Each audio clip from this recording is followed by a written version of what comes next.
Good evening, everyone. Thank you for joining us. I'm Nkosi of the Planning Department. This is another.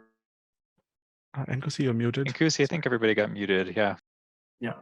We have done a variety of these virtual meetings, and this is a follow-on from the meeting we had last Wednesday evening in person at the Planning Department. So the notion of these meetings are really this more of a workshop focus for this evening. We've had one previously several weeks back looking at the area between the Beltway and Dennis. So this evening we'll focus on the area between Amherst and Dennis. So we've done both in-person meetings as well as virtual meetings since November of last year. We've met with a variety of civic groups, homeowners associations, and other stakeholders along the corridor. And we've received a variety of comments regarding desires from people. So we've had in-person meetings at Northwood High regarding existing master plan rights of way, which is a critical issue regarding our future recommendations, as well as some of the major transportation planning things that we'll be thinking about as we look at this corridor. In April, we've had an in-person at Blair, and we've received a variety of comments, which are shown here on the screen in terms of positive things for the area, as well as challenges, which is we've heard a lot about in terms of walking, better biking infrastructure, the concerns regarding any road widening, and impacts it have on houses that are adjacent to the roadway, issues of turning movements.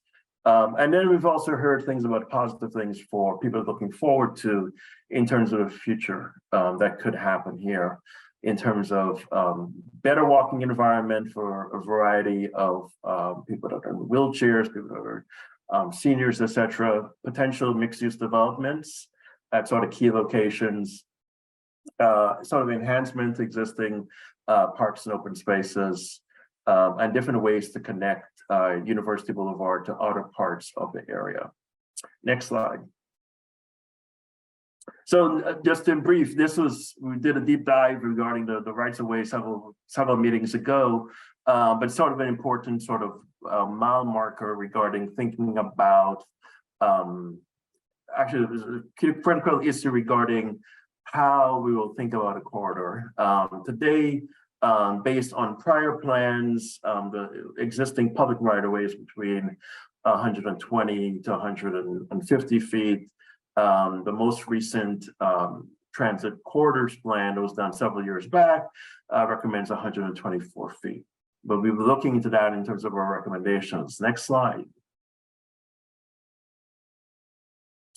So this is another one of our overarching policy documents that we referenced at one of the prior meetings in terms of a complete street. And a complete street is a document that provides us with direction regarding how future roadways today, tomorrow, etc., will be done in Montgomery County. So this image on the screen is showing you one of our downtown boulevards that has bus rapid transit within the middle of the roadway in terms of a wider walking environment. And in several months, we'll come up with a recommendation that'll be similar to this, that will really be context driven for University Boulevard. So we'll be thinking about where buses should go, the type of walking environment we should be thinking about and creating for the future. Next slide. So in terms of where we are, we have started from our first public meeting to where we are this evening. We're still within the vision and analysis portion of the plan. Later this fall, we'll be beginning to think about preliminary recommendations, and then we can put together a working draft document. So if you're new to this plan, welcome. Thank you for joining us. We still have many more months and meetings ahead of us. So I will pause 1 second to introduce next slide, that's fine. So tonight's meeting is really looking at the area in orange or yellow on your screen. We're like thinking about positive characteristics or features, challenges, weaknesses within this area, And then thinking about a future in terms of mobility, public facilities, environment, sustainability issue. So this is from the last meeting. That's why the last bullet here is talking about group summary. So we may have a free flow conversation with folks that are here in attendance this evening. But before I go any further, I'm just going to introduce my other colleagues who are on the call. So you'll hear from Bilal Ali. Bilal will cover both the housing and demographic and economic issues. Our other colleague, Lisa Gavoni, is another meeting this evening for to come part. Zubin Vela is my other colleague, my right-hand partner in this effort. Alex Rixley is our transportation lead. Justin McVeigh is the master plan supervisor. And then one of our two urban designers is Luis Estrada, is with us this evening, as well as Ms. Natasha Fahim. We also have, I believe, Amy Lindsay is also on this call. Amy is our environmental lead on this project. So that's in terms of table setting. Our workshop focus is really what's shown here on the screen. I think the next slide will be Bilal. Yes, so I'll turn it over to Bilal for the rest of the presentation. Awesome. Thank you very much, Nkosi. I'm Bilal Ali. I'm the real estate market researcher in the research division at the planning department. And I'm just sort of want to lay out some existing conditions and sort of paint the picture of who lives here and what the profile of the households and the people who live in the plan area. And then we'll talk a little bit about housing as well. So on the right, you see the map that you are all probably familiar with, which is the plan area. That's everything within the black line. So just sort of along University Boulevard. And within that boundary is about just under 10,000 residents living in about 3,500 households. And the place is remarkably similar to Montgomery County. It's a pretty close reflection of the county's overall demographic profile. The median age is 40, which is more or less in line with the county. The racial and ethnic distribution is similar to the county as well. In the plan area here, you have about 27% of the residents who are Hispanic or Latino, 33% who are non-Hispanic white, 24% Black African American, 10% Asian. And really, like I said, very similar to the county, although the county might have slightly larger share of non-Hispanic white and slightly fewer shares of Hispanic, Latino, and Black African American residents. Interesting sort of feature of this neighborhood is that it's really predominantly owner households, which is, again, reflective of the county, but not necessarily reflective of the area that it surrounds. Silver Spring is predominantly renter households, and this corridor has a higher share of owner households than Wheaton to the north. In terms of languages spoken, residents who speak a language other than English at home tend to speak either Spanish or Chinese, Mandarin, or Cantonese. And we'll dive into income in a couple of slides as well. Just looking at the age distribution a little more closely, what you'll notice is this area is slightly older than the county, with slightly larger share of 65 or older residents. But that's really, again, reflecting just that plan area boundary, not the neighborhoods around it. So it's skewed a little bit by a couple of senior housing developments that exist along the corridor. One unique feature of this neighborhood or this plan area is that there hasn't been any household growth. And as a result, the demographics have shifted over the time that there hasn't been any growth. So as you can see on the left, there hasn't been any household growth, but the surrounding areas have grown. Certainly Montgomery County has grown on an average annual basis. And so as a result of no household growth, the population did grow either because families had children or bigger families moved in, replacing smaller families. The average household size has actually increased. So now it's more or less in line with the county, but higher than Silver Spring and slightly lower than Wheaton. In terms of tenure, as I pointed out, it is predominantly owner households. It's just higher than the county, sort of the inverse of Silver Spring, and again, higher than in Wheaton. And because of the relative affordability of the area, which we'll touch on in a few slides in the housing section, this place is unique in that there's been a net increase in owner households and a net decrease in renter households, which is in contrast to Silver Spring, Wheaton, and the county, which all added considerable amounts of rental development over the past 10 years. In terms of income distribution, the plan area is more or less a blend of the areas that it's surrounded by, which are Silver Spring and Wheaton. The average median household income is around $103,000, and that's lagging the county slightly. Moving on, we can see the household, the median household price in 2022 was notably lower than in Silver Spring and Montgomery County. And we point out North Bethesda just to sort of give you an indication of the sort of higher end of the market and what the order of magnitude is there. So there is that relative affordability in this area, which is, you know, a characteristic that certainly is strength as well. But notably, even the median sale price, $585,000, would technically be unaffordable to the median household income, or a household earning the median income for the area without paying more than 30% of their income on housing costs.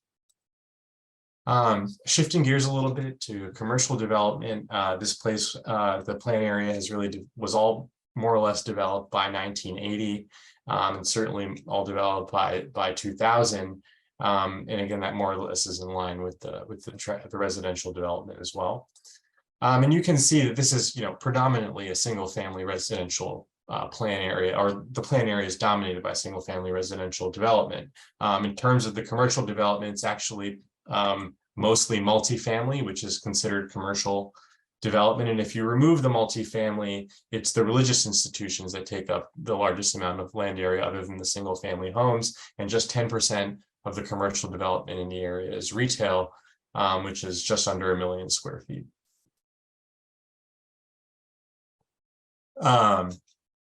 In terms of the retail development specifically, the rents are more or less in line with the county because the retail that exists is strong. There is certainly a market that frequents this area. Four Corners, as we know, has a lot of retail, and the vacancy rates reflect that. I mean, the trends are in line with the county, but the vacancy rate's lower overall because supply more or less matches demand. For retail. And typically what this indicates is that, you know, when you have that sort of balance, in order to see redevelopment or more kinds of retail or sort of an evolution in the retail, you typically need higher spending or growth to be able to support that. Because we're focusing on the sort of northern half of the plan area in this meeting, we wanted to just sort of highlight a couple of the commercial properties and just sort of paint a picture of what they are, and so you can understand them from in terms of the numbers. This is the Kent Mill Shopping Center. It's a pretty famous site within the plan area, nearly 7 acres. The built area is just under 100,000 square feet, so the floor area ratio, which is the ratio of the built area to the site, is pretty low. Which tends to indicate that the site is underutilized from an overall development perspective. But in this case, you know, this is a very strong performing retail center. There's almost no vacancy, just the one pad in the smaller strip to the south of the main strip center there. And you know, it's a local property owner. They generate a lot of revenue from this property, so very unlikely that they would consider any kind of redevelopment, because again, it's a very, you know, that's certainly a community anchor. Although it would be interesting to consider, you know, what kind of market conditions it would take for a developer to maybe consider what else might be possible in the site. And certainly with the amount of surface parking, there seems to be, you know, some long-term maybe potential for this site. And we were also, you know, looking at you know, sort of closer to the northern end at Amherst Avenue. This is just the shopping center to sort of north end of University, because it starts to go east. And you know, this is a little more interesting because this site is smaller, but it has multiple property owners, and you can sort of see all the different businesses here. There's no vacant space. And it's a little more utilized. So also interesting to it'd be interesting to sort of see what the market conditions would be to sort of motivate some consolidation of these lots and what would be possible there. But again, both of these commercial areas, both these areas are sort of occupied and well retailed and important anchors of their community. So just some takeaways from this section. The plan area is very similar to the county, slightly more diverse, slightly lower household incomes. Because there's been no developments, the demographics have shifted slightly to be more owner occupied, and that's sort of in contrast to the growth in the surrounding areas and in the county overall.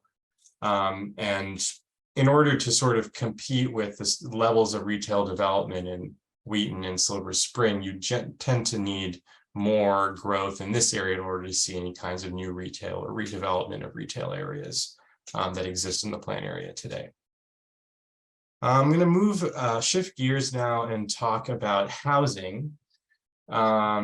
So again, this is another map of the plan area and just showing the land use. And you can see that it's dominated by the yellow, which is single family residential. And then this brown color are the apartment buildings, the multifamily apartment buildings that are along the corridor. There is a lot of existing housing policy guidance in the county that will guide what housing recommendations come out of this plan.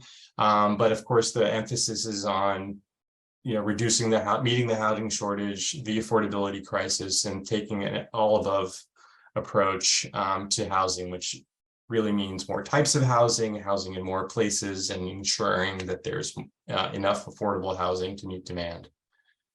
There are about 3,400 housing units, as I pointed out, in the plan area.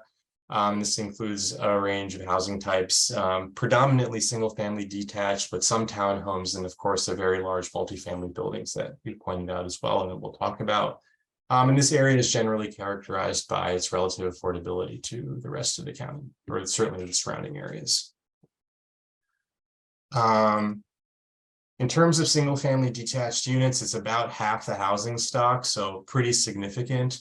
And this is sort of what we're pointing out here, and you can see what these units generally look like. They're older. Most of these units were built in the 1950s, and that's not dissimilar from nearby communities. In terms of the townhomes, there's about 340.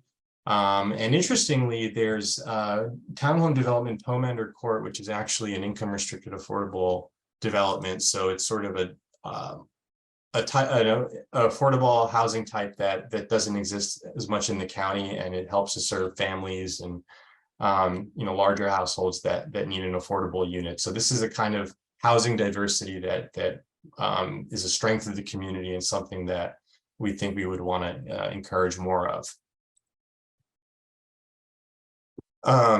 In terms of multifamily development, there are some relatively large multifamily buildings. There's 4 large multifamily rental buildings and 1 condominium. Most of these buildings were built in the 1960s. And over 400 are actually geared towards either seniors or residents with special needs, such as Inwood House, Arcola Towers, and the Oaks at Four Corners. And nearly 26% of these rental units are income restricted through either the NPDU program or the low income housing tax credit program. And these are just here, we're just sort of highlighting some of the big properties that you see along the corridors: the Inwood House, the Warwick, Arcola Towers. Then you have University Towers, and then the Oaks at Four Corners, which is geared towards senior residents. And this is just, again, to reinforce the general affordability of this area. You can see that the rents on a square foot basis generally have lagged the county, and generally this translates to about $1,700 in the plan area and just under $2,000 in the county for an apartment. The vacancy rate is also more or less in line with the county. It's healthy. It suggests that the inventory is in demand. There was a slight blip to account for the redevelopment of one property where all the units were vacated and then everyone moved back. So it's just sort of a blip in the data, but again, very similar to the county. So in general, while we're still early in the plan, we want to talk about housing in the University Boulevard corridor area. We're going to be exploring different aspects of housing policies to help guide, or of housing issues to guide our recommendations. think at a minimum, we're thinking about expanding opportunities to increase residential density, especially along major corridors, and in locations where additional housing can assist in the development of complete communities, which are policy goals that the county has adopted. Complete communities are really grounded in the concept of 15-minute living, which seeks to locate as many services and amenities as feasible within walking distance of the center of the neighborhood, so that people have easy and convenient access to it. And we're also looking at ways to preserve and increase the number of affordable housing, income restricted units for whether low and moderate income households who are served here and there's considerable demand for in the county. And we're also thinking about ways to support and encourage missing middle housing, things like more townhomes, maybe more duplexes, small apartment buildings. These are really critical and important tools in addressing the housing affordability crisis, because units available at different sizes help people at different price points and with different needs find what they're looking for in the county. And so that expanding housing diversity is certainly a priority for the county that will be guiding the recommendations for this plan.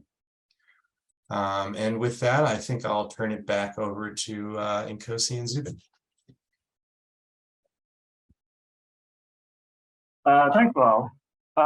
So we've done a variety of ways to reach people since we started this project. So one of the unique ones that we've started is the hub information on our website. So if you've not been online, montgomeryplanning.org/UBC, and there you'll find an interactive map that allows the public to provide us with comments.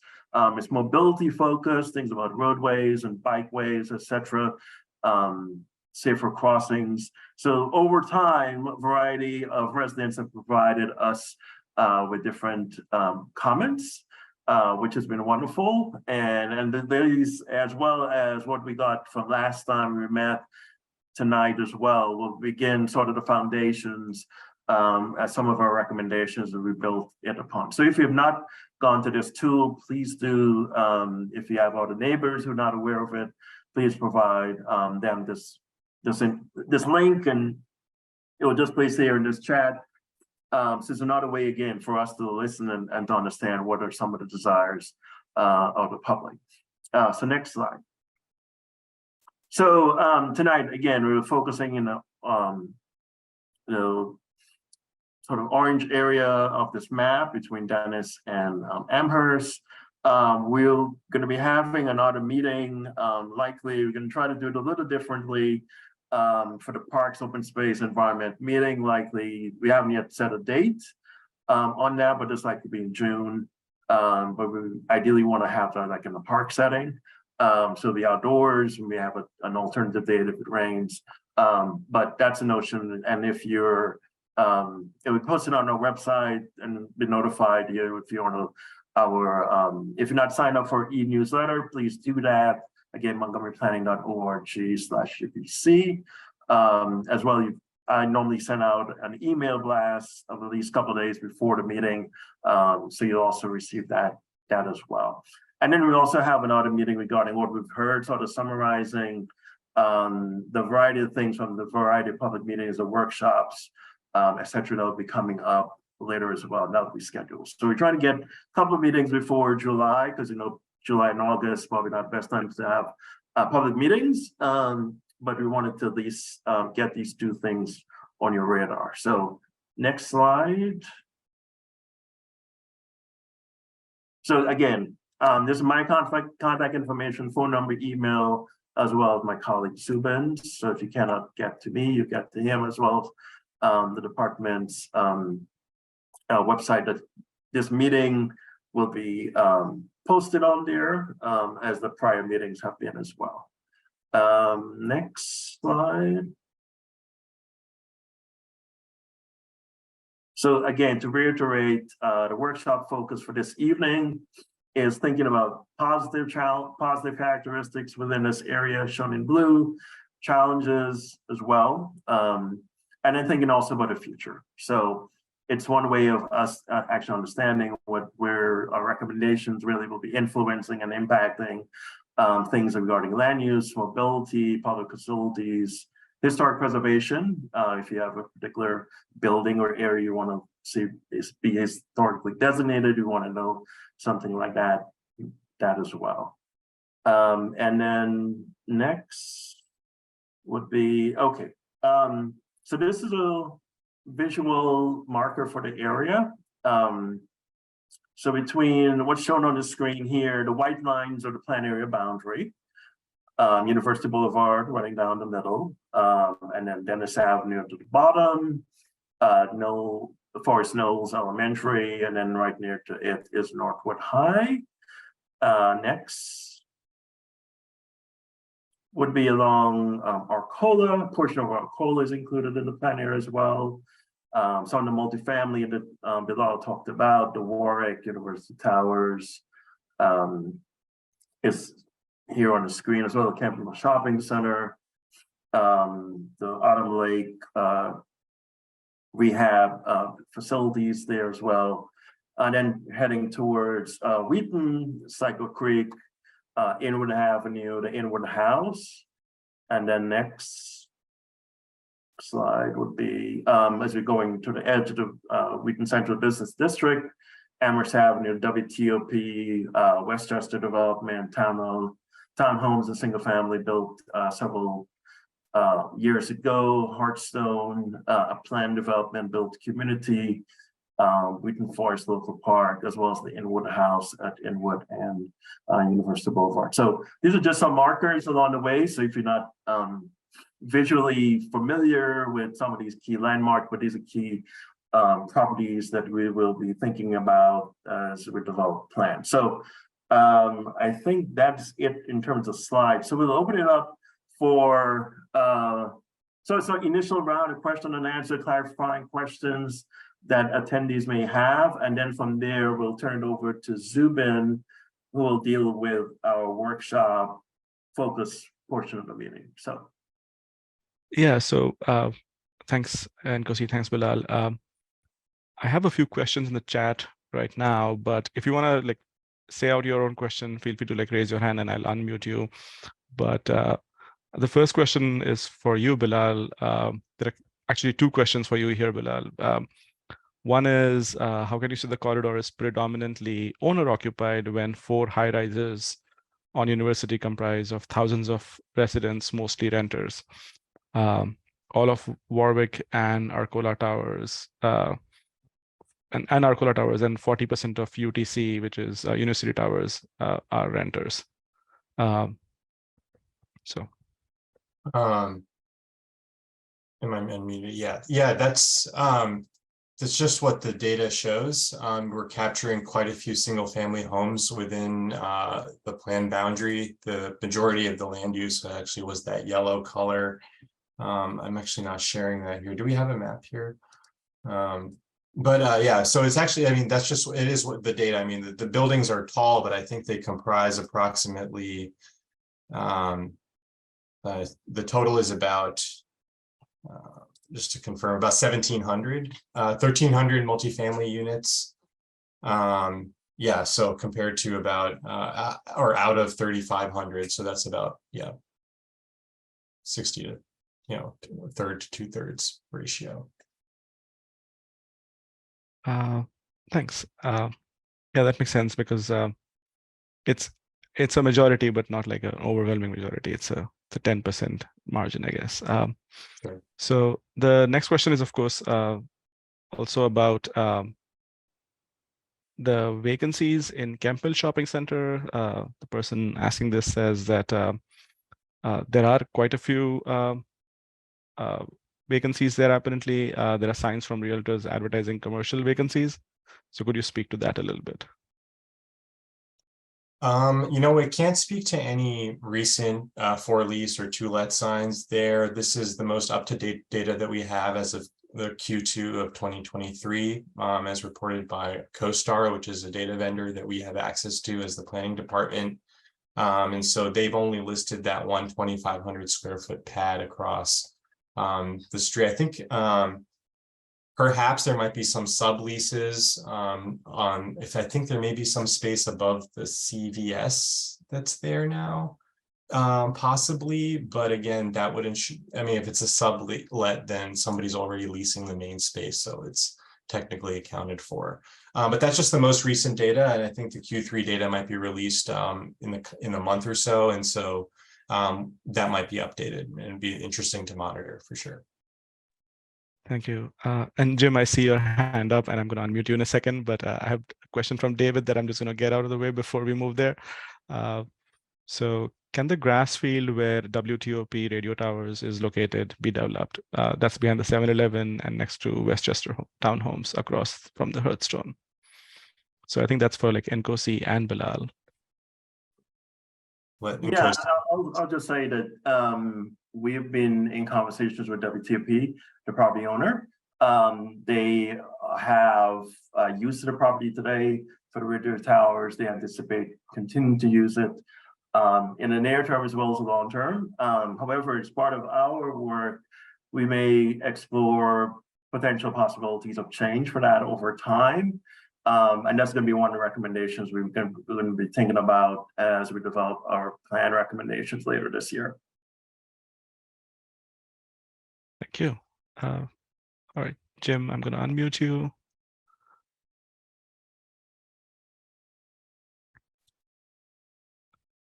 Thank you, Zubin. Appreciate it.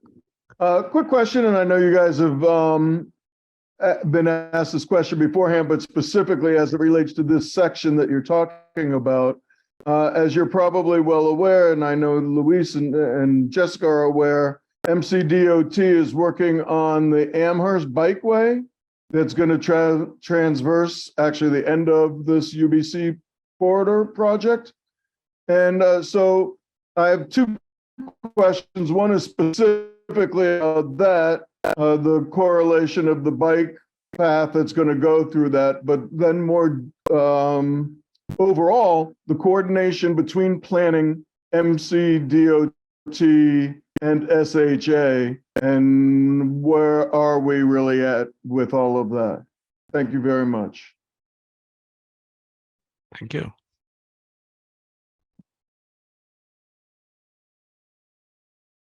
Yeah, I would, in terms of the coordination, I'll let Alex talk about a bit more because Alex is a transportation planner. But yeah, so we're coordinating with both public agencies, both Montgomery County Department of Transportation, in terms of Andrew Bossi, as well as Gary Enrich, who's one of the project managers for the MCDOT University Boulevard project, BRT project. So those conversations, as well as with the State Highway Administration, are continuing. So in terms of our work, it's in collaboration. So I'll turn it over to Alex to say more. Yeah, thanks, Nkosi. And I think thank you for mentioning the Amherst Avenue Bikeway project that is moving ahead. And one other MCDOT project to be aware of in the corridor is the dedicated bus lanes pilot project that MCDOT is advancing right now. And I think the last I heard on that, they're looking to go into construction or implementation this summer for that. So those are a couple of the things that we're coordinating with MCDOT on. So you're working with them as they're moving forward, and how does that change how the recommendations that you're going to make on this plan? And including, you know, like last year when SHA did the temporary bike lanes as a pilot and things like that. How do they get incorporated in this? Yeah, those are good questions. So I think I'm not sure if we shared during this meeting, so we've had a lot of meetings, so forgetting what content's been shared, but if it hasn't already, I think kind of we're early in this process, so still looking to get input from the community. And so I think we'll have some time to be able to observe what I don't know that the Amherst Avenue bike lanes will be implemented in time for this project, but definitely the dedicated bus lane project from what I understand. And so we'll be keeping an eye on how that progresses. I know MCDOT is planning to collect some data there, and we're looking to do some data collection as well, so we can get an idea of how the bus performance is along the corridor, how it affects active transportation, vehicle travel times, traffic volumes, those sorts of things. So along with all of the other input that we're getting from meetings like this, we'll be looking at those results and seeing how the dedicated lanes in that section might inform other recommendations throughout the corridor. And we have Andrew here. If you want to step in and make a comment, feel free. Sure. Yeah, of course, kind of DOT, we're very much involved in the master plans. I'm here lurking in the shadows. I'm included in milestone reviews, like we put in our comments at planning board, at council, and we're also working with staff throughout the process, getting our feedback in. There was a question about the tactical bus lanes. Of course, we have this very near-term project coming up, but we recognize that it's really not the final end state of what I think university will be in the long-term future, decades from now. I reckon there's probably still more room for even better bus infrastructure, for better bike infrastructure, pedestrian infrastructure. And I think that's what the master plan will be able to put forward, that vision for what comes next after these tactical bus lanes. Thanks, Andrew. So if you have any other questions, or if you don't have any other questions, we can dive right into the workshop portion of this this meeting, which is so on your screens. You can likely see a few questions we have for you as community members. You can think about these questions and start writing responses in the chat if you like. If you're more comfortable just voicing them out, feel free to do that. And this is the Jamboard. So Bilal, if you could just like run through some of the other. So what we'll be doing in the background is populating your ideas in different buckets. So you don't have to worry about like making your comments, sort of stick to one particular topic. You can kind of make it about different topics, and we'll just make sure that we can edit them and get them into sticky note formats on these pages, and that helps us immensely in the planning process. We, of course, when we did this meeting in person, it was, we were just taking notes and, a very similar format, but on paper instead of on a screen. So yeah, with that, I'll kind of open the floor if Nkosi or Jessica, if you want to share a few thoughts before we move on, but feel free to use the chat function or just raise your hand, and I'm happy to give you the floor. But of course, if you are speaking, then just make sure that you keep your comments brief so that whoever is typing your comments has an opportunity to make it into a sticky note. So with that, Jessica and Nkosi, any thoughts?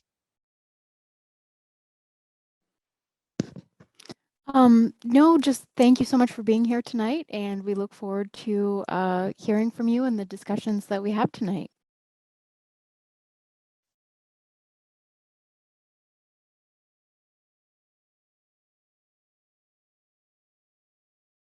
I'd love to say the chat is blowing up, but it isn't yet, but hopefully that happens soon.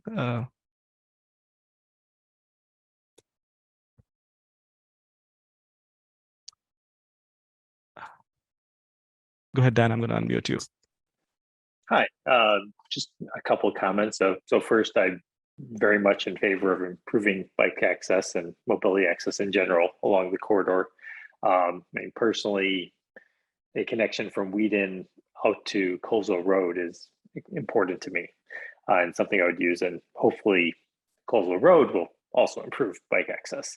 But one other point I'd like to make is for the Wheaton local park. Right now the access to that playground there's a sidewalk that's great. There's a sidewalk, but there's it's right at the road. If anything's blocking it, if someone has a stroller or such, you cannot access that park very easily because that's the only way to get to it. So an improvement on that would be very much appreciated. Yeah, thank you. Thank you for your comments. And I'm sorry, I was trying to get down the comments as you're noting them, but I didn't catch which park were you referring to?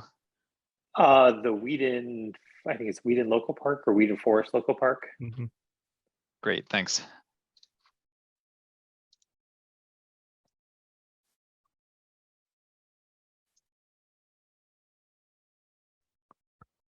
In case you're having trouble finding it, the chat function is should be at the bottom of your screen.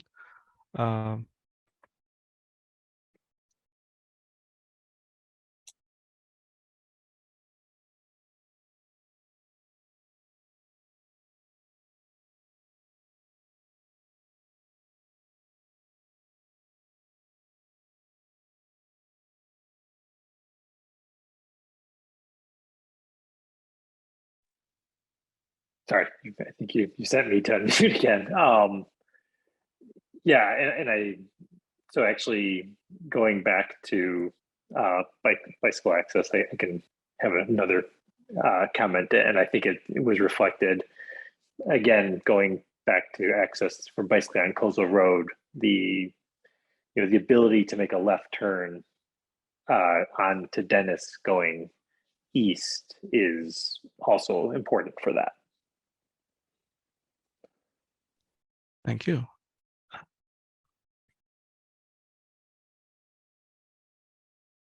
And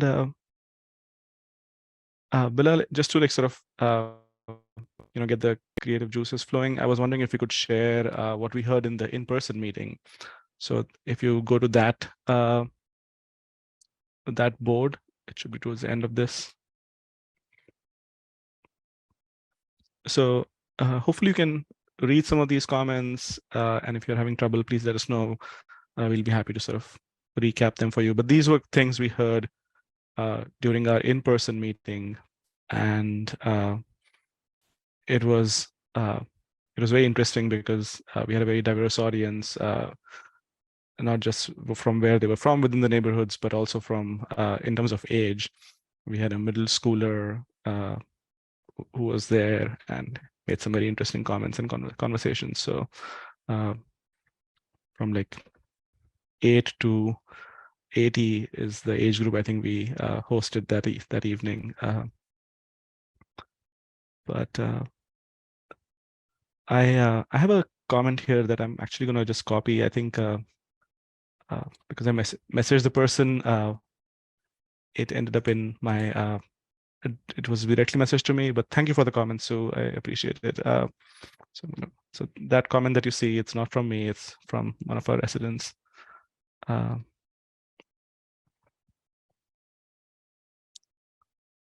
any of these comments that you agree with or you would like to echo? Bilal, can we zoom in a little bit? Thank you, Tim. Then we can kind of.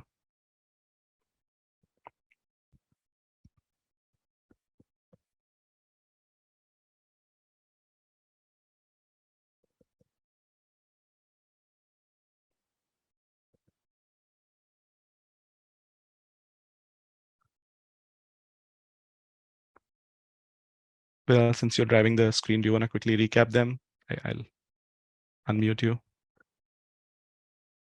Sure. Yeah. Sorry, it's hard to like figure out what it's appropriate for everybody, but yeah. So there was a desire for improved bus stop facilities, need for safety improvements on the narrow streets and sidewalks, which I think echoes what we've heard already today. Better access to Northwood High School. Required desire for a performing arts space and surrounding restaurants, need for more crosswalks and other public facilities on University Boulevard. Speed limit enforcement was called out as an issue. There was some discussion of rezoning tied to the BRT stations and what might that look like. And our young community member provided some really valuable feedback on sort of neighborhood streets and routes that kids use to get around. So we're really glad to be able to capture that. A flex bus system might be beneficial for single family neighborhoods. People acknowledging the value of the Woodmore Shopping Center. Slight typo in there. Also just again, I think echoing this sort of theme of safety and speed and sort of comfort for pedestrians and bicycles on the street, calling for more traffic lights and speed cameras, concern about stormwater runoff in the park and potential strategies to mitigate that. Neighborhood has been called out and praised for its diversity in many community meetings, so that's always nice to hear. And then of course amenities like Sligo Creek Park I think is world-class facilities that serve this neighborhood. What else is here? We have a lot of comments. Local parks are popular and valued in the community, as we noted. Someone commented that hawk signal are seen as dangerous and that more traditional traffic lights might be preferred. Be interesting to hear what other people have to say about that. And then, of course, again, our young residents really just concerned about the health of the community and really demanded some healthier restaurants. And I don't blame him. And then, you know, we've heard sort of had mixed feedback on the bike lanes. Some people demonstrate, you know, showcasing some support. Some saying that it wasn't a great fit. You know, echoing the need to preserve Sligo Creek, and then again acknowledging the traffic volume. So really covering the full range of topics here. So I don't know if this serves as any kind of inspiration for some more feedback here, but we can capture that in this format as well. I think we have a hand up. Oh, yes. Go ahead, Yeah, Jim. hi, this is Jim again, and I noticed that the last one about heavy traffic volume between Georgia and Amherst. I know that's not part of this particular part of the UBC, but are you planning to go past Amherst towards Kensington and deal with that section at some point down the line? And Kosi? Get myself. Yes. Yes. So we will. So there'll be multiple phases. So this is essentially phase one.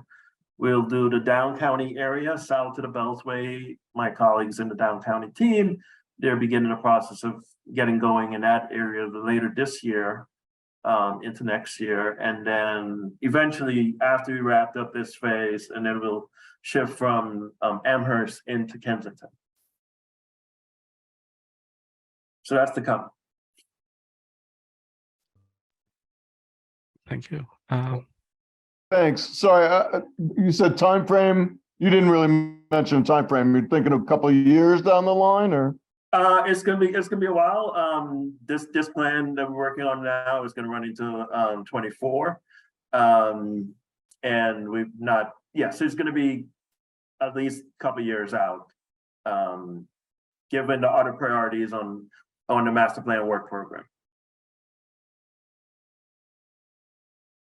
Thank you. Thank you. Andrew, I noticed you have a comment here. Do you want to like expand upon that a little bit? I think people will find this interesting. Yeah, I was just putting a plug out for our ongoing Ride On Reimagined effort. It's basically looking at probably how to improve service, and I think microtransit is in the cards for what that might include. I think one of the slides back there had called out microtransit, had called out, I think someone mentioned a circulator and just more buses. That's really a big goal of what Ride On Reimagined entails.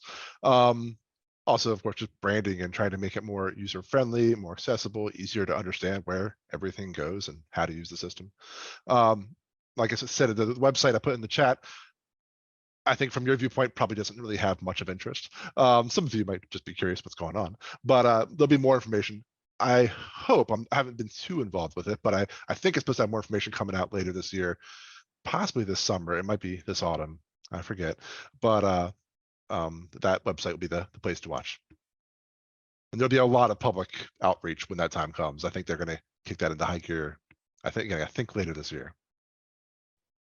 Thank you. I know we have a lot of people here, so I'm really hoping we can get some more localized feedback or ideas. And if you want, we can kind of go through the questions one more time, maybe. So you can even make your comments very, very general, which is what you like about your neighborhood today. And, you know, in terms of land use, what types of new buildings, construction would you like to see in your neighborhood for transportation? Any major mobility, transportation issues affecting you in terms of public facilities or public open spaces? What would you like to see? And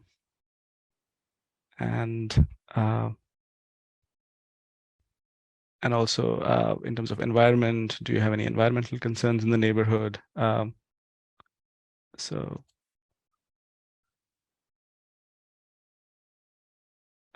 Yeah. So there are a few comments coming in. I'm guessing they're getting added to the, but Alex or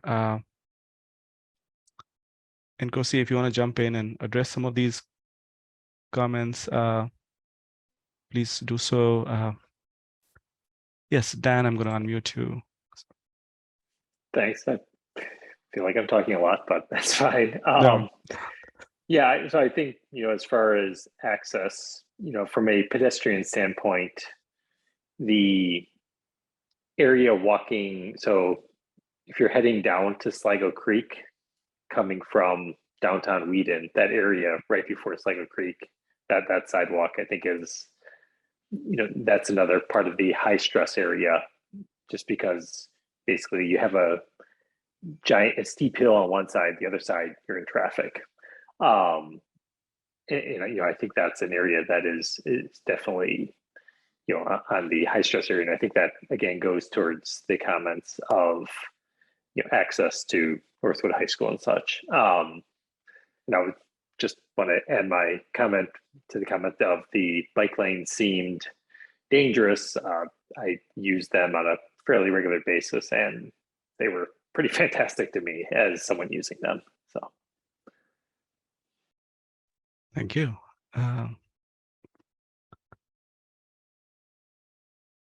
Any other? I know like transportation has a sort of kind of has a gravity of its own when we look at this corridor plan. So, but if you have comments about parks or what kind of structures you want to see, housing issues that you're facing, feel free to like add those comments too.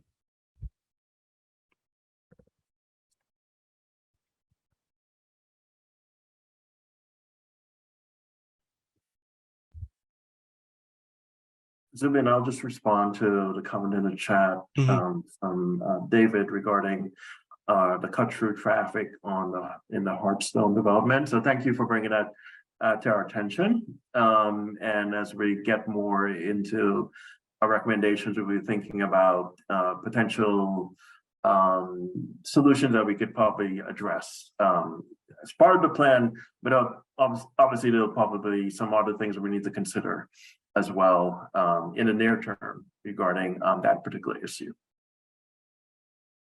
Thanks, Nkosi. Thanks, David.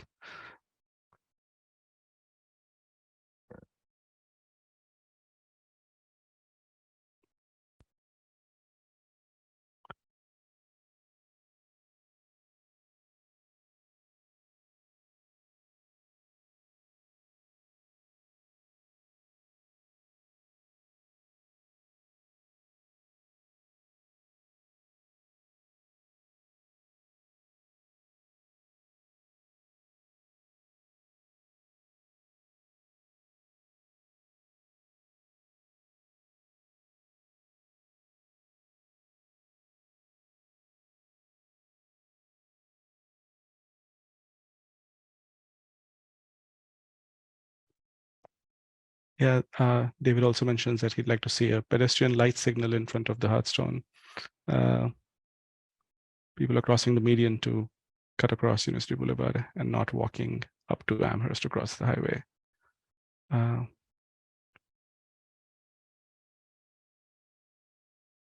Yeah, somebody echoes the hawk lights are a challenge.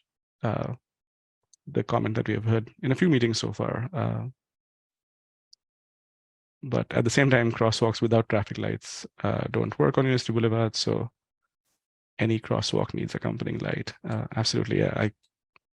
I try to cross University Boulevard and it's not fun.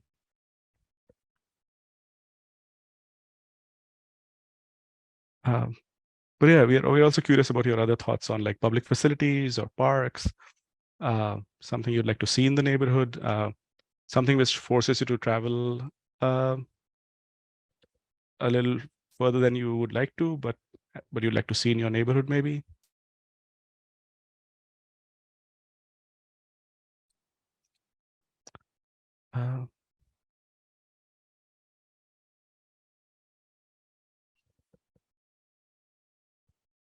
or Jessica, if you want to address some of the comments that we have seen so far, maybe you can jump in.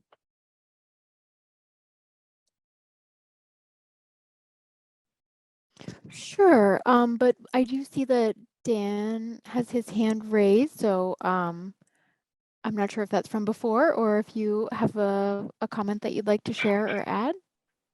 Oh, no, yeah, I actually do have another comment. Oh, great. Wonderful. So yeah, actually, talking about access to parks, again, the Wheaton local park is my local park.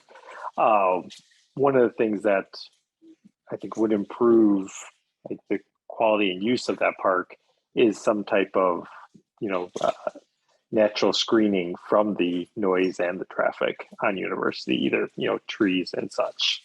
Because right now it's just kind of open to the road noise and such. Yeah, thank you.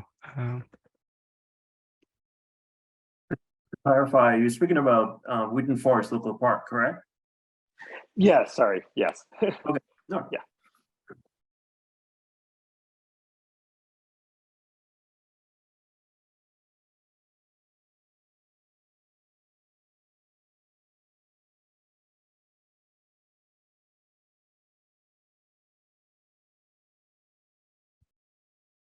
Jessica, do you want to just kind of comment on some of the comments? Sure. We're getting some good feedback here, so. Yes, thanks, Yuben. And I can specifically talk a little bit about the comment that you posted in the chat that was sent as a direct message, which was basically saying that there are issues right now regarding pedestrian safety and a concern that it seems like it's necessary to wait years for improvements and that those improvements are really needed now. And that is a very valid comment. And, while we are working on this planning effort, and it's really a long-term master plan, we do have the opportunity through this effort to identify strategies and recommendations to make improvements in the near term.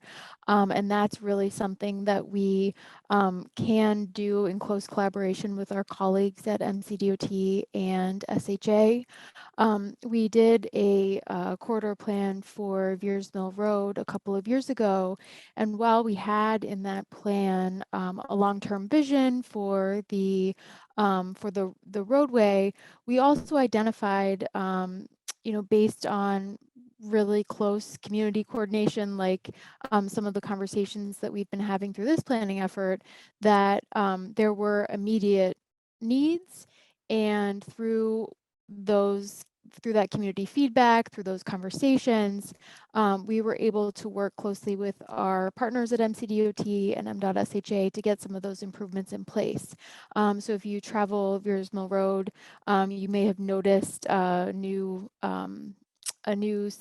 traffic signal at Norris Drive, and some of the other improvements that are underway through improving sidewalks and bikeways that MCDOT is working on right now. Those were near-term recommendations that came out of the Veers Mill Corridor Master Plan. So that's just kind of an example of how, even though we're working on a long-term plan, that the feedback that you provide us tonight, it can be used to identify some improvements that need to be made in the near term. Thank you, Jessica. That's an excellent point. I mean, this is a long-term effort, and it might be slow and steady, but we do get there eventually. I appreciate you highlighting that. And I just want to reiterate that, like, we want to hear from you. We are a small group tonight, so please don't be shy to just raise your hand and make your point, or if you want to, and Dan, not specifically directed at you, but if you want to repeat comment, feel free to do that. Like, we have the space here tonight. So Daniel has a comment in there. Yeah, absolutely, Daniel. If you want to just unmute yourself, I'll be happy to do that for you if you want to, if that's what you prefer. If I can find you on my screen, I will do that.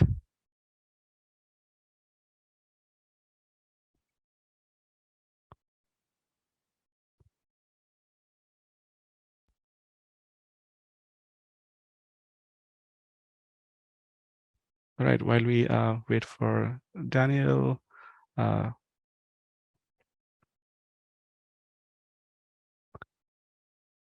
we can probably do a quick recap of what we have heard so far. Alex, do you want to maybe take a stab at it, since I see transportation dominating the conversation? Sure, and I think Daniel put some quite a lot of good comments in the chat too. So I was just transferring some of those over, but I can speak to what's already there if somebody wants to pick up and including those.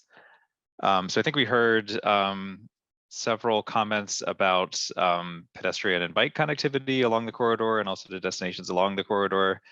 Wheaton Forest Local Park. There was a mention of the ability to make a left turn onto Dentist while heading east. Also comments about the pedestrian crossings. So looking for a pedestrian signal in front of Hearthstone. Some observations of folks crossing University Boulevard where there might not be a crossing instead of walking presumably a pretty long distance up to Amherst to make the crossing. Other locations have crossings, but maybe not all legs of the crossing. And so it sounds like there's a desire to complete those intersections that there are crossings along all four legs of the intersection and also to provide a pedestrian signal there. And then just a note that there are a lot of great destinations, a lot of great stuff in the area, but it's dangerous to walk there, especially if you have young children with you. So maybe not being able to access those assets that are in the community. And then some of the newer comments that Daniel just added, and Daniel, feel free to unmute if you want to speak to some of these yourself. But the idea that University Boulevard is not that congested and maybe doesn't need 3 lanes on both sides.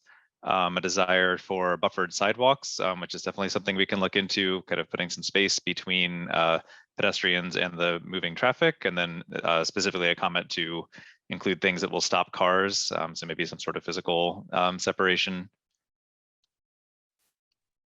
Yeah, so thanks. Yeah, my backyard, I live on Westchester Drive with my wife and my 2-year-old daughter, and our backyard is right on University Boulevard, just between Reedy and Amherst. And we were big fans of the pilot bike lanes and wished that we would have kept them. And there was never any congestion to speak of. Even before COVID, there was not a lot of congestion on University Boulevard. It's just not that crowded of a road. We look at it out of our living room. We can see that it's just not crowded. And everyone says, oh my God, we're out here in bumper to bumper traffic. And I look out my window and it's just free flowing 24/7. It's just not a congested road. It doesn't need to be 3 lanes both directions. The sidewalk is kind of terrifying, especially if the cars are speeding. You're right up on this edge of a state highway. Some of the cars are going 45, 50 miles an hour in the rightmost lane.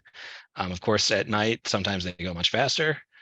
I'm a bit of an automated enforcement enthusiast. I think there should be a red light camera at every single red light. I mean, otherwise it's just legal to run the red light because there's no cops sitting at red lights waiting to pull people over, right? So you can just go through any red light you want if there's not a camera.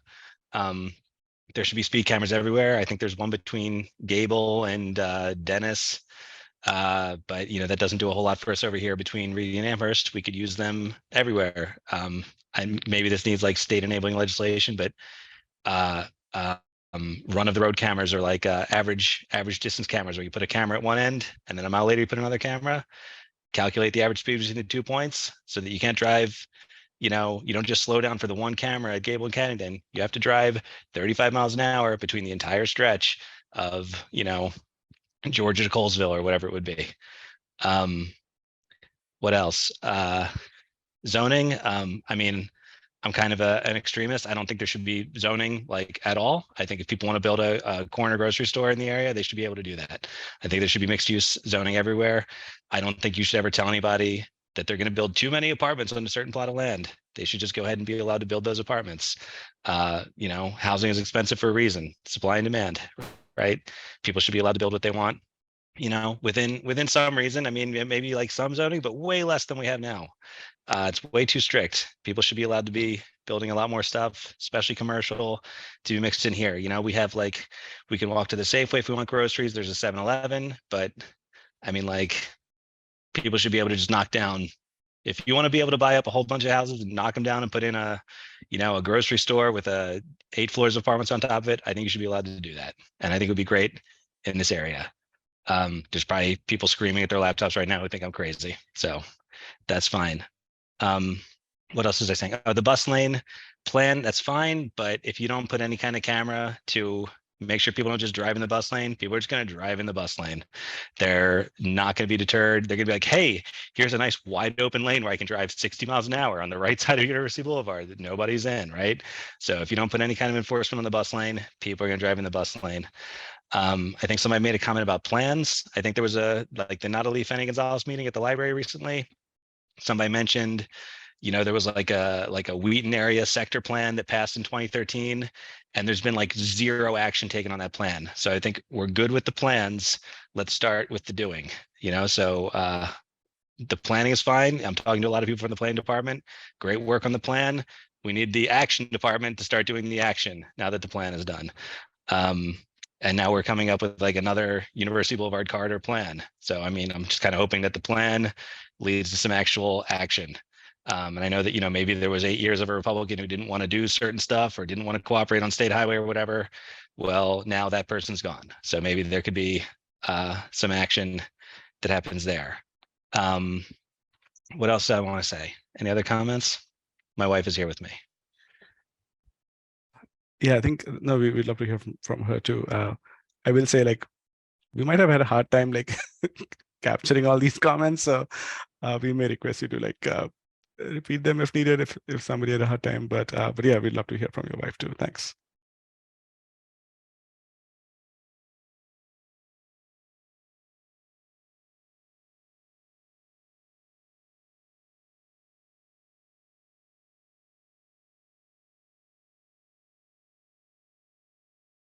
So I see a few comments in here. Tim mentions 2 versus 3 lanes and road crowding is dependent on the section of the road. Arcola to Beltway is very crowded, and going to 2 lanes is going to back things up further. But agree on buffering on the sidewalk is needed. Sue mentions that every time you increase housing, you need to first make sure that the schools can accommodate them. No one is even considering that. Bilal or Nkosi, do you want to address this a little bit, how we address schools? Yeah, sure. In terms of the work that we do on the plan, based on the amount of residential that we propose or recommend, I should say, we normally do a forecasting for student impact within, in this case, would be within the Down County Consortium, and even looking within the neighborhood schools that sort of feed into the corridor plan area. So that work will be done and it'll be documented as part of this project. Again, based on the amount of new development, new residential development that we do. That's one on the planning side, and then on the other side, regarding we do an annual school test that the planning board gives, typically receives. That's done by our part of our department. So that's something else that we do in terms of monitoring the impacts on schools throughout the county. Thank you, Nkosi. Any other comments, questions, concerns? And I mean, things you like about the neighborhood, we'd love to hear about those too, because we want to make sure that we have ways of building upon this existing strengths of the neighborhood.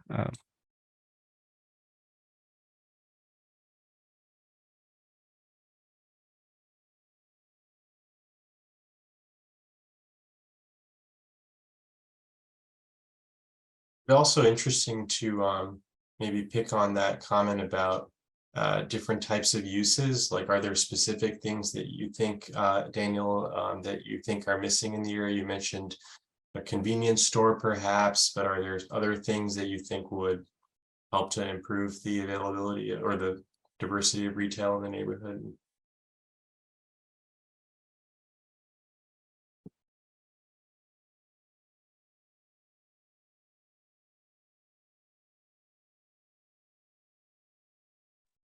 Yeah.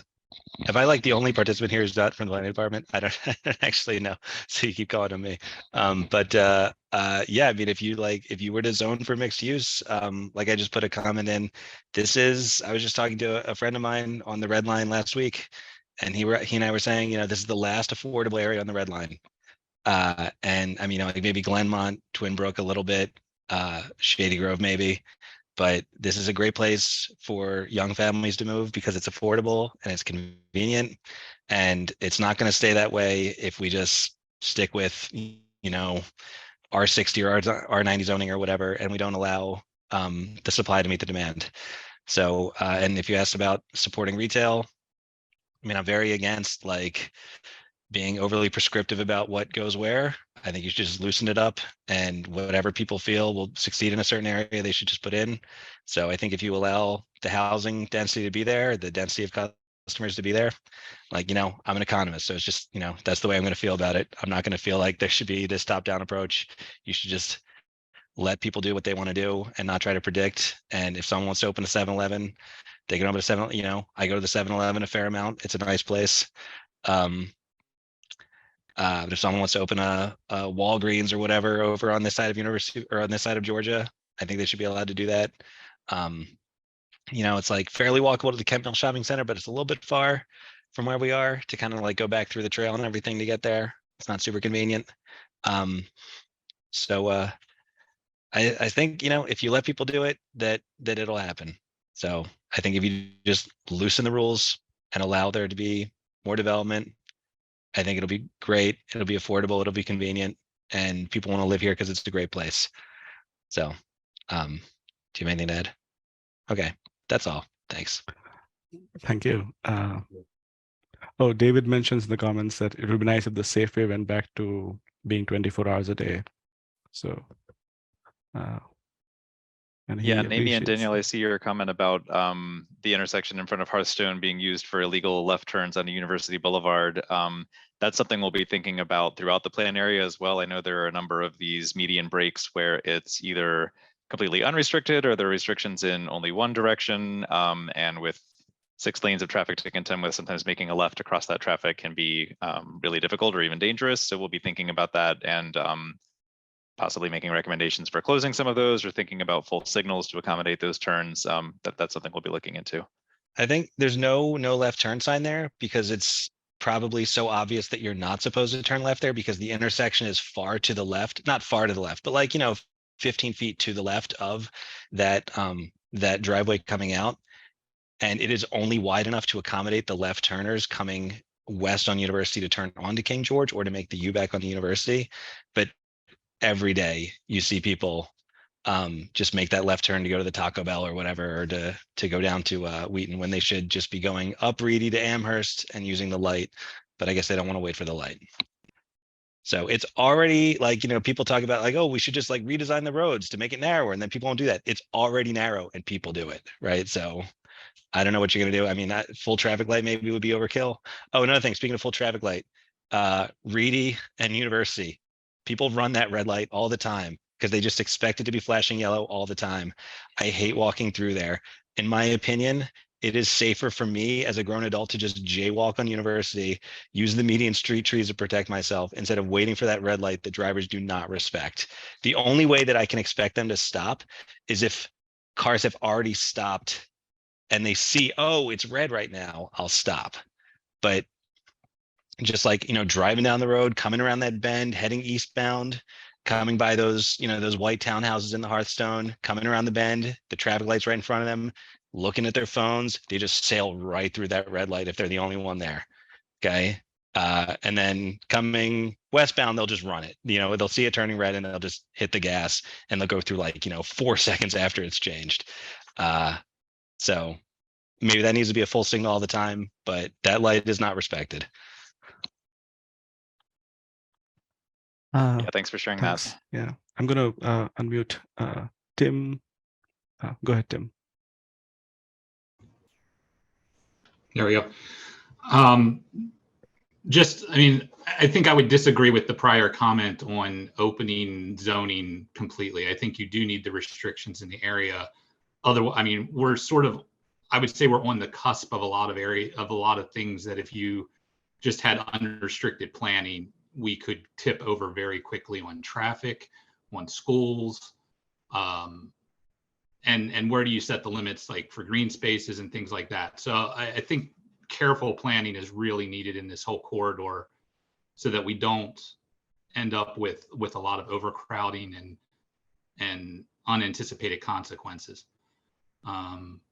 So just wanted to say that I've participated in one of the earlier online, in-person ones. So I don't have a whole lot more to add in the general conversation of beyond what's already been added. I mean, I provided a lot of the comments in that earlier discussion of the road safety and the pedestrian safety issues along the road to Nikose. So I think that, and in terms of the positives, I think the green spaces in the corridor are one of the key benefits we have, as well as the affordability of the existing housing stock.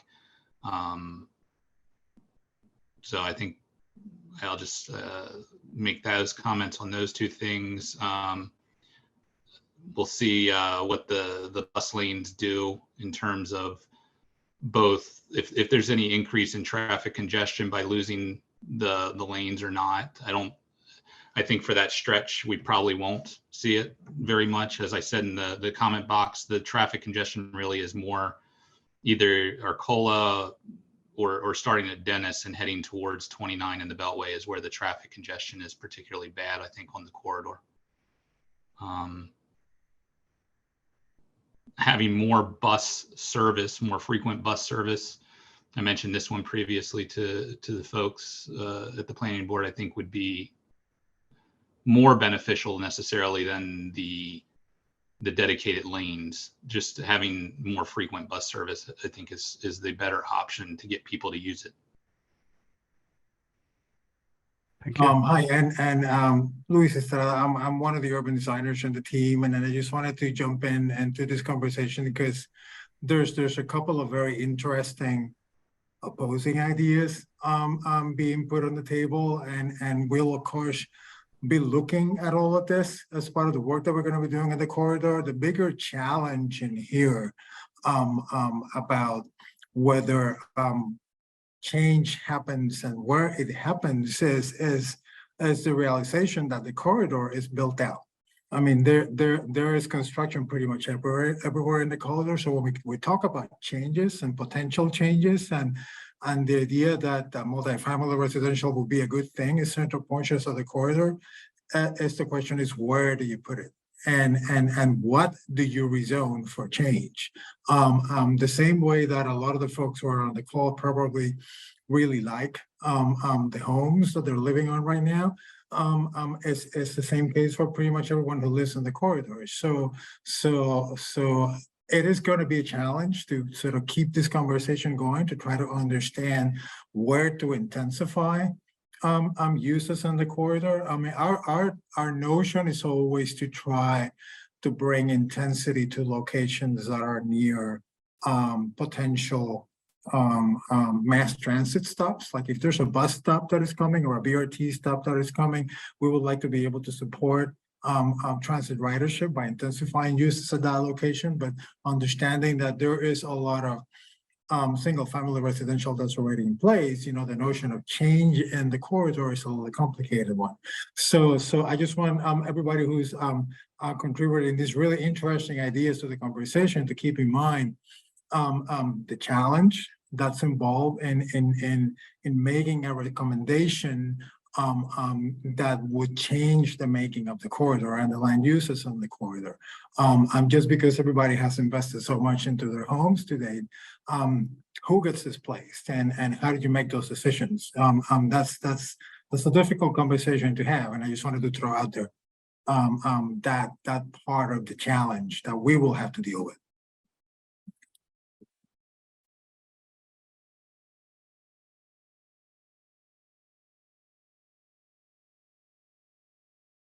Thank you, Luis. I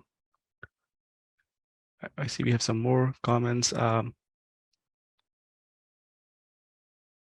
Bilal, or I see you're on the land use page, Bilal. Do you want to do a quick kind of recap of the same, maybe? Sure. So yeah, there seem to be quite a few things here. There's a discussion of the triangle, so zoning the whole area within the triangle for mixed use with no density limits. And then we've heard the sort of counterpoint to that as well, to be a little more deliberate in deciding what the zoning should be in the intensity. People want to build a corner grocery in the area, they should be allowed, which we heard as well. Allowing multifamily housing with ground floor retail. Yep. The affordability again, which we also noted with the data analysis that we presented. Speaking about improving Wheaton Forest Local Park and improving the pedestrian and bike access there. I think there's also a comment about improving access into the park. Wheaton Triangle area covers most of my local shopping, dining, entertainment needs. Yes, and it'd be great to sort of build upon that really strong retail footprint that exists there. And then somebody commenting that they like the new dollar store at the Wheaton Manor Shopping Center, although the CVS was a convenient asset there as well. Seem to be some comments here on public facilities and open spaces. So yep, that issue with the bus going into the park. Be careful in terms of managing growth and making sure that our infrastructure and facilities keep up with it. What else? Nothing specifically on environment and sustainability. I think in the past we've heard some concern about stormwater runoff in certain specific areas that people are pointing out. But I don't know if there are any comments to in that vein. And then transportation mobility seems to get everybody talking, certainly. I think we've mostly heard from people out loud as well on this topic. So thank you so much, Bilal. And I know we are approaching 8:30. We have some time here, so if as much as we want to hear from you, we don't want to keep you here by force. It's nice to have a captive audience of the community for any planner, but at the same time, we want to acknowledge that this is a Wednesday evening, and thank you for sharing your time with us. But yeah, we also don't want to leave without hearing from everyone who wants to say something. So the chat is open. I can unmute you at any time. Yeah, go ahead, Dan. Yeah, so actually just a question on stormwater runoff. So on Sligo Creek Trail, going towards Wheaton Regional Park, there's always seems to be some kind of water runoff going across that trail. Is that something that's being mitigated? Like there's always seems like there's a pump going on there or something. Is that something that's going to, it seems like there's a temporary fix. I don't know if there's a permanent fix planned for that. Hi, this is Amy Lindsay, the environmental planner on this plan. So there is a fairly large sort of retention pond in that area. I'd love to see exactly, where you're talking about. That entire area back there has very limited stormwater facilities, because just due to the age of the development. For example, the Kent Mill Shopping Center was built before stormwater management was required.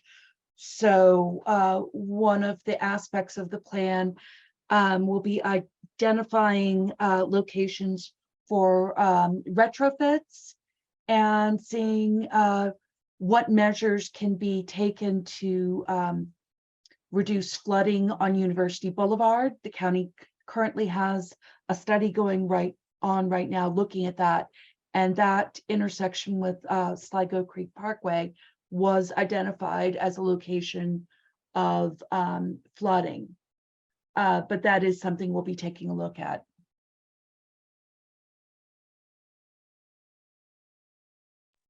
Thank you, Amy. Yes, Jessica. I also just wanted to note, unfortunately, our colleague from the Parks Department that is a member of our team wasn't able to join us this evening, but that's certainly something that we can follow up with them on.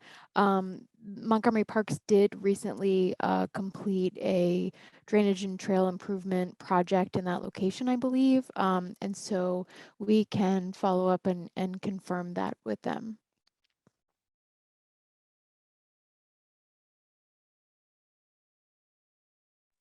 Thank you. There's some desire to have law enforcement because drag racing is a problem and speed cameras are not enough of a deterrent there. All right. Thank you again, everyone. But yeah, I mean, I want to keep the chat open and give everyone like 2 minutes to, if you have any closing remarks. Again, really appreciate spending your time with us.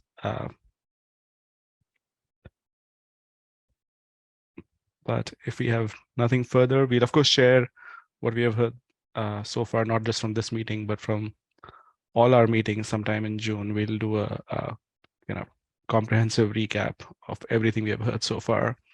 But yeah, if you have any final comments, feel free. If you think of something at midnight, you have our email addresses. Feel free to shoot us an email. If you want, I can copy mine and Nkosi's email address in the chat, and then we'd love to hear from you. So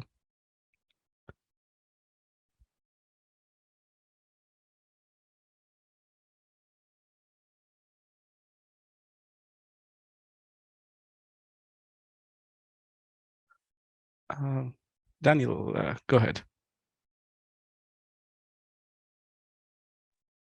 And that was just the applause emoji for thank you at the end of the meeting.